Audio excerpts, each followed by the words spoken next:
I'm, testing, testing, 1, 2, 1, 2. I am now trying to see what is actually happening.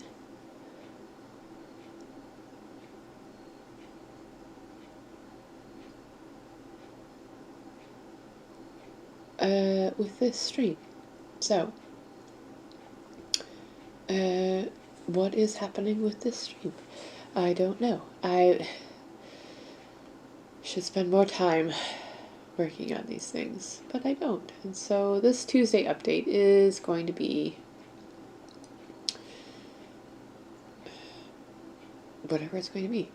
So let's see. So it's been, I think, 4 months, something like that, 3 months maybe, since my last update. And this update is essentially I have continued to work on my essay series, much to the chagrin of some of the folks around me, which probably means that I'm doing something right.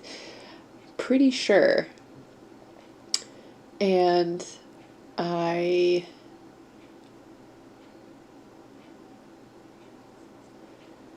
don't even think that what I write about is all that much to even be concerned about, but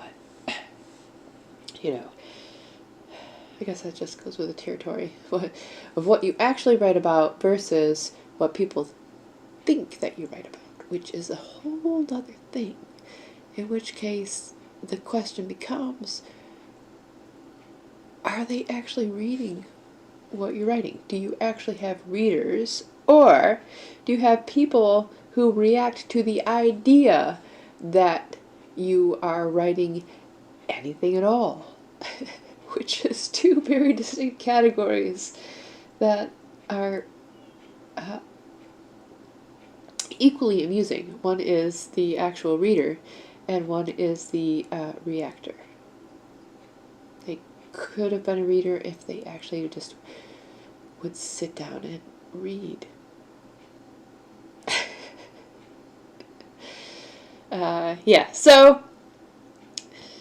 So that's where the essay writing has gone to at this point in time, with the evolution of a sense of audience that has most certainly evolved in a very distinct way, and I'm very grateful for that, because that's what I wanted. That was the whole reason why I started writing in a public space, because one,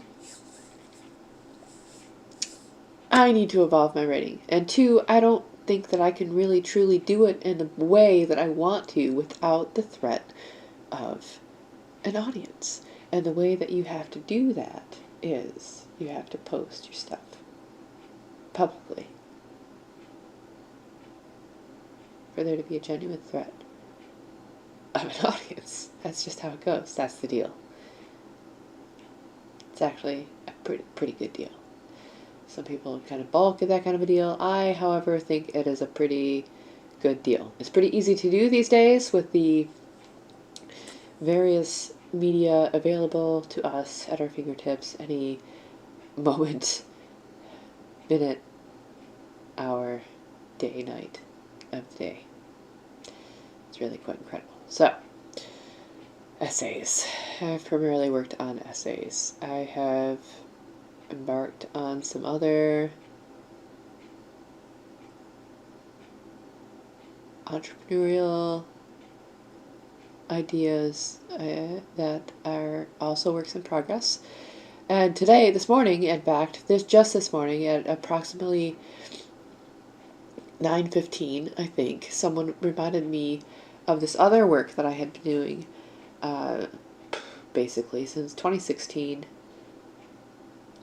and waning in the last couple of years, but that I really believed in and still do. I've become a little bit, what is the word, disillusioned, I think. How the world works and how people are, and I think mostly class stratification is really what gets to me most of the time. And what I was working on still means a lot to me. And it had to do with sustainable development and lofty futuristic goals in a global sense, and how that relates to local actions on the ground, which is really technically what I'm still working on, even though I have kind of lost sight, and I don't there's like lost sight of like the touchstone part of that deal in a lot of ways. I'm like a little bit lost at sea, but I have my instinctive sense of true north still exists. And so this morning when my friend said, "Oh, here's this article you wrote in this magazine, a few years ago, and it still really matters and it's still important, and I'm so glad that you did this." And I started to read it and I was like, wow, I was in such a beautifully technical mode. I was like, oh yeah, that's right. I like to write like that, and I am working my way back around to writing like that. But it got me thinking about like, well, why did I lose steam on sustainable development goals and global agendas and going to advocate for women and girls and gender equality at the United Nations every year. Every year.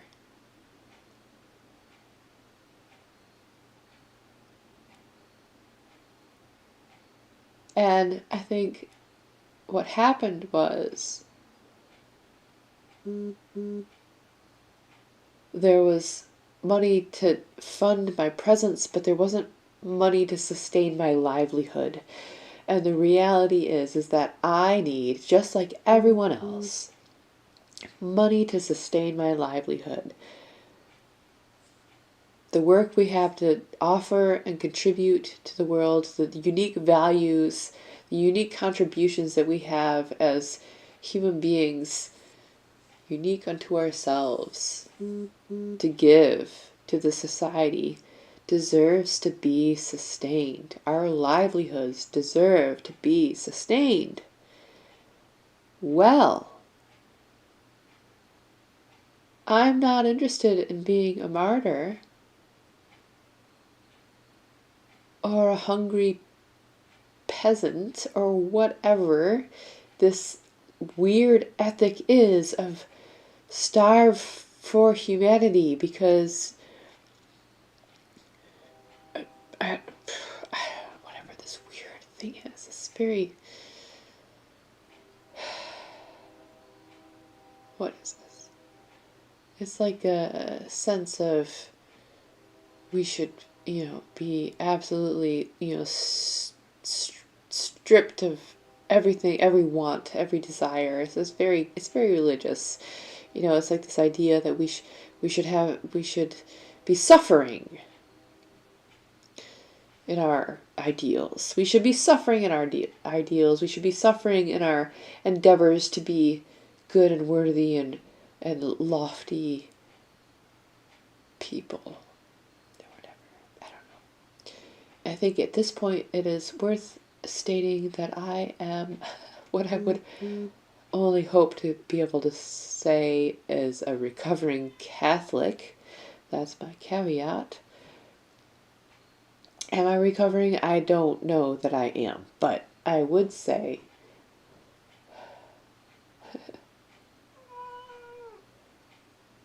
my cat is driving me crazy. And I would also say that the apartment that I raised my children in for the last 12 years of our lives, I can no longer afford. And I'm going to have to move here probably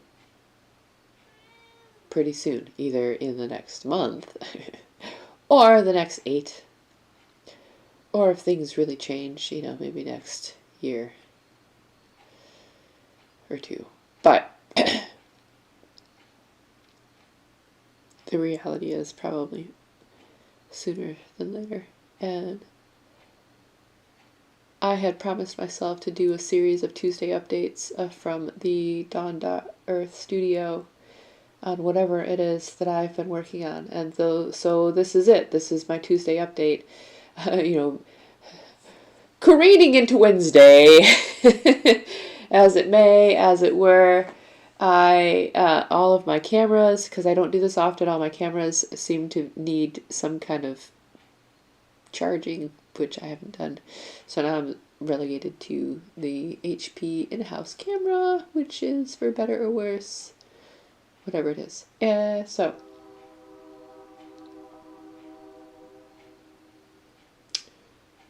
I keep track of the trains.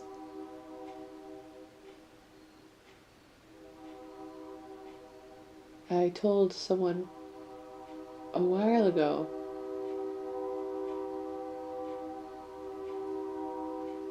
that the reason I like the trains so much is because when I was a kid, I grew up in a cottage on a lake that most of the neighbors treated as summer cottages.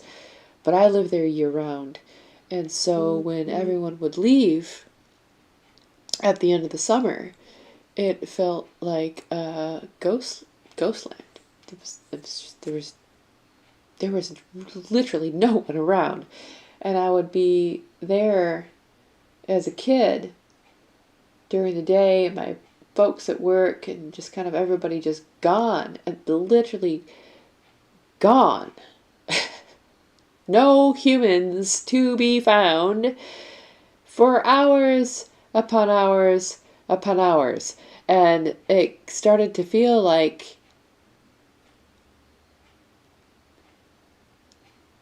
maybe there wouldn't be at all. And it was just me.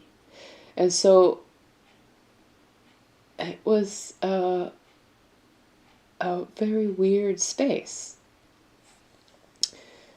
of being very alone, very isolated as a child, but just as a human being. Like, there was lots of other critters, sure. I was amidst a lot of natural habitat, which was its own blessing. But when you start to wonder if you're going to see any more humans or any kind of sense of society or civilization, when at the time that you're pondering these things as you're trying to catch a toad or a frog, a salamander, or whatever, you hear the train across the lake.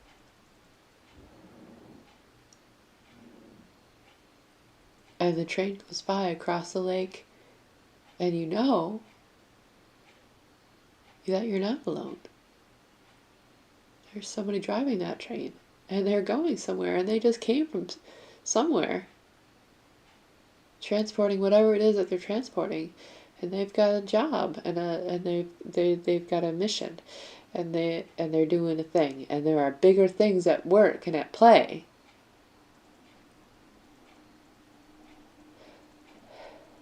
than what this one child soul can comprehend. And so that's why I love the train. That's why.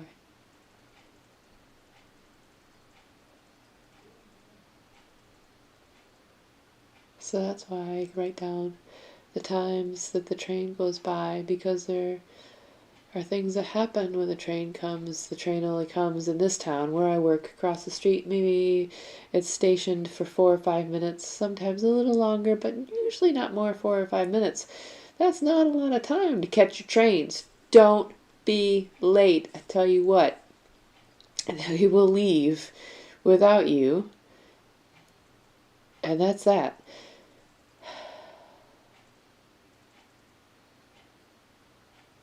It is an existential solace that I find in the times that the train comes and goes.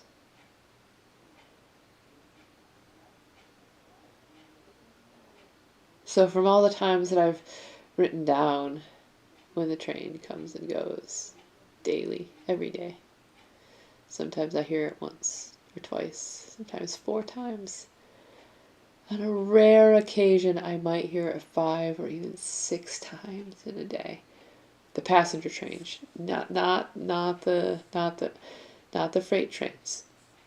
That's a different story. It's the passenger trains.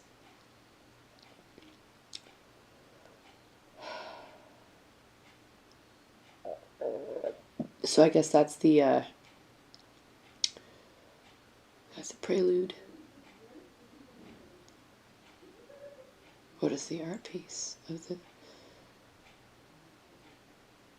affirmation of the existential solace of the train schedule, and why we have them at all. Yeah, so tink tink tink.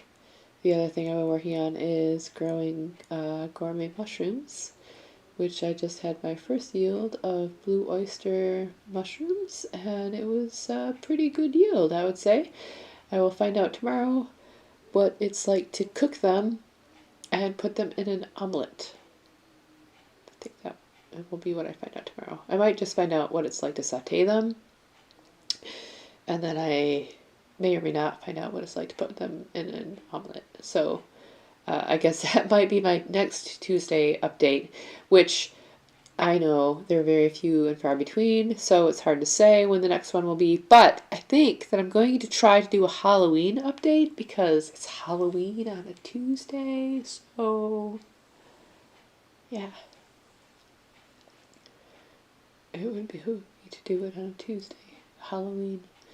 And in which case, then I could give you an update on how I cooked the mushrooms and whether or not I put them in an omelet or not and how that turned out. And then anything else that I might decide to do, because it's a lot of mushrooms. I mean, I could just cook them all up, but maybe I'll try to freeze some or try them out. Somebody was telling me about the benefit of putting them in the sun so that they absorb vitamin D3, and that's like a way to get vitamin D3. I don't know if that's true, but it's very plausible, so I'll explore that option as well. Yeah.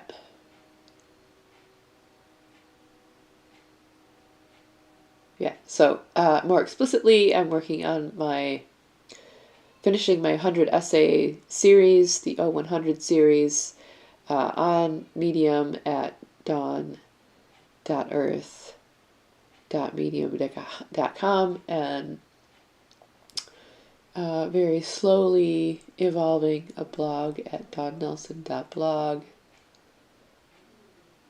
Much slower process because I just don't like writing on that platform. It's not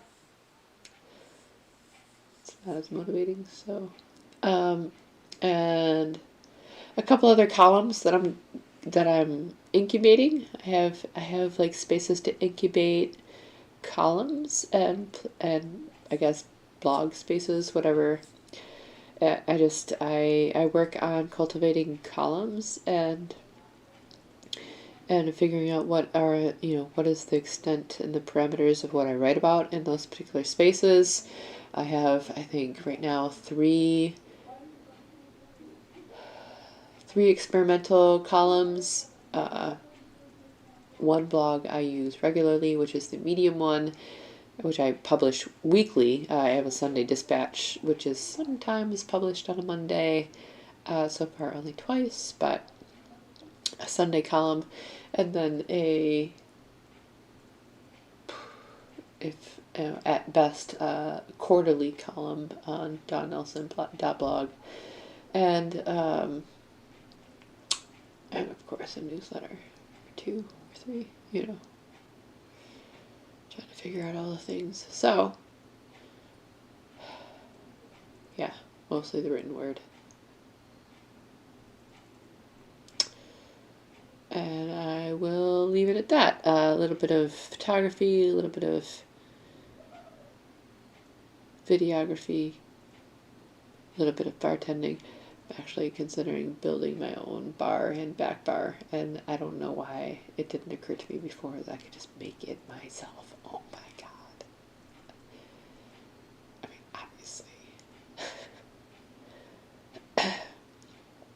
Alright, so, yeah, that's it. 1, 2, 3. I think I've got all the things. You can find all of my various media through the links on the site that you are viewing this video. I'm pretty confident. If you can't, then find a way to send me an inquiry, and I guess I'll see you next week on Halloween, because who can pass up a Tuesday Halloween update? Not me. Guess I'll need a costume. So, yeah, right. I will,